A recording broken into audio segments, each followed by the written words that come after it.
ఇవి చిట్టి కాకరకాయలు. ఈ చిట్టి కాకరకాయలు రావడానికి నేను ఏ విధమైన విత్తనాలు వేయనండి. కానీ ప్రతి సంవత్సరం వర్షాకాలం వచ్చేసరికి వాటంతట అవే మొక్కలు మొలిచేస్తాయి. ఆగస్టు నెల వచ్చేసరికి ఇలా చిట్టి చిట్టి కాకరకాయలైతే కాస్తాయండి. చూడ్డానికి ఎంతో ముద్దుగా ఉంటాయి. కాకరకాయల్ని డయాబెటిక్ పేషెంట్స్ ఒక్కళ్ళే కాదండి, అందరూ తినాల్సిన ఎంతో ఆరోగ్యకరమైన కూరగాయ.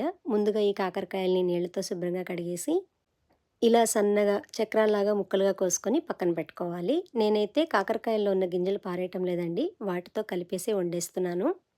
ఇప్పుడు ప్యాన్‌లో నూనె వేడి చేసి కాకరకాయ ముక్కలు వేసి మీడియం ఫ్లేమ్‌లో పెట్టి ఎర్రగా వేయించుకోవాలి. కాకరకాయ ముక్కలు కరకరలాడుతూ ఉండాలండి. మాడిపోకుండా చూసుకోవాలి.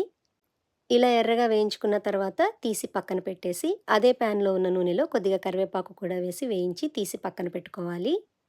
ఇదే నూనెలో కొన్ని పల్లీలు వేసి దోరగా వేయించి తీసి పక్కన పెట్టేసి, ఒక ఉల్లిపాయ చీలికలు కూడా వేసి ఇలా ఎర్రగా వేయించుకొని తీసి పక్కన పెట్టుకోవాలి.